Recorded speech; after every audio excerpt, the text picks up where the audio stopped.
Guys, it's finally here. The day I've been waiting for since the day I started waiting. The Switch 2 Direct. Nintendo's been working on this console for the last few years, so let's see what they cooked up for us. Right away, we treated the gameplay of the all-new Mario Kart game, Mario Kart World, and oh boy, this game looks incredible. The new art style looks beautiful and really captures the wackiness of Mario Kart, same with all the new tracks. The parkour and grinding system that they showed could lead to very fun track designs. The gameplay looks like a combination of 8 and Tour. I noticed a few elements from Tour appeared in this trailer, but the big selling point of World is the free roam mode. An open world Mario Kart where you can go freely off-road is something we've all dreamed of before, and World looks to make that dream a reality. Honestly, Mario Kart 8 Deluxe is like the pinnacle of standard Mario Kart. It has the most tracks, the most characters, the best feeling gameplay. The next game would have to do something different to make it worth buying compared to 8, which is still selling incredibly well, and this seems to be just that. An open world Mario Kart has a lot of potential if done right, especially if they add tons of stuff to do in these worlds. Mission mode in this game would go so hard. However, let's address the elephant in the room. This isn't mentioned in the Direct. In fact, the Direct doesn't mention the prices of almost anything, which is odd, but it's confirmed that the MSRP for this game is $80, which is pretty ridiculous. I know game development is getting more expensive, plus the tariffs aren't helping, but this is still just not acceptable. I'm already not a fan of $70 games being the new norm, and it looked like Nintendo would be the only major company still releasing $60 games, but it seems like those kind of games will be no more starting with the Switch 2. This also just sets a bad precedent for all future AAA games. I'm worried that if other companies see Nintendo selling their games at $80, they'll jump on the bandwagon, and now $80 is the new norm. It just makes gaming a much harder hobby to get into nowadays. But bogus price point aside, Mario Kart World looks absolutely amazing, and June 5th can't get here any faster. Seriously, we've been playing Mario Kart 8 for almost 8 whole years by now. 11 years if you're one of the 6 people who owned a Wii U. Next, the Direct talks about voice chat on the Switch 2. There's a new C button made for using the voice chat menu, and launching separately alongside the system is a camera you can use for webcam stuff. It's a fine addition, but it really should have just been included with the original Switch. I just don't get why Nintendo has always been so behind when it comes to voice chat. Being able to stream your screen to your friends is pretty cool though, even if it does look a bit choppy, but that's to be expected.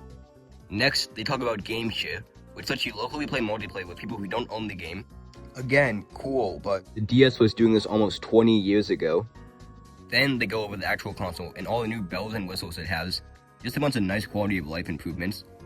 You know, 1080p on a portable console is still crazy to me. I remember when the 3DS came out and thinking about how impressive the graphics were on that console, but now we have 120 frames per second Mario Kart you can play on the go. I'm glad to see they improved the Joy-Con shoulder buttons. These things really hurt your hands after a while. Nintendo Switch 2 Welcome Tour is this cool interactive digital manual that shows you all the features of the Switch 2, filled with that classic Nintendo charm. It looks like a fun packing game to show off the hardware. Not as good as Wii Sports, but definitely better than 1-2 Switch. Wait, it's not a packing game? Why the hell is the digital manual not included with the console? Switch 2 editions of Switch games are also shown off here. These are updated versions of Switch games that take advantage of the improved hardware and might even have some new gameplay modes. I'm kinda mixed on these. Mario Party Jamboree has a new mode that uses the camera that honestly seems pretty gimmicky. The Zelda games are compatible with the Zelda Notes app, which has this voice guide feature. Sure. Kirby and the Forgotten Land has a new game mode, and Metroid Prime 4 will include mouse support when it releases later. Now those last two features are legitimately cool, and Nintendo didn't have to do this. But having to pay for these upgraded editions is a bit scummy. Drag X Drive looks like a fun time. It kinda reminds me of Rocket League, except with disabled people. Next, we have the third-party games, and Jesus, the Switch 2 has a lot of these.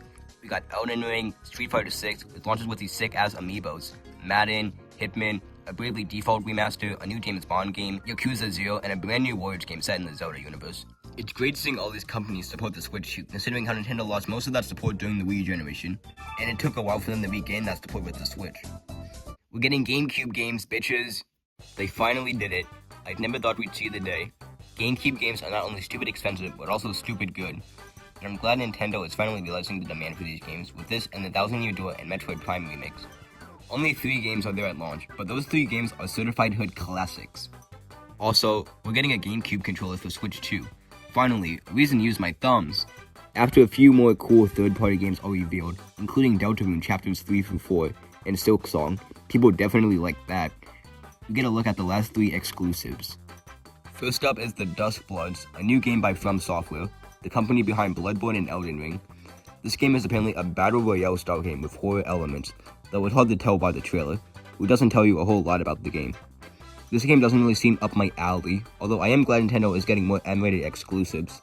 Next is the announcement of a brand new Kirby Air Ride game, Kirby Air Riders. I never played the original game, but I've always heard talk that this is one of the best GameCube games, or just one of the best Kirby games, period. And I'm really looking forward to trying it when it releases later this year. Sakurai is also really passionate about Air Ride, which is why he's returned to direct this game. And finally, we have Donkey Kong Bonanza, a brand new 3D Donkey Kong. This game was rumored all the way back in 2020, so to see it finally get announced is awesome.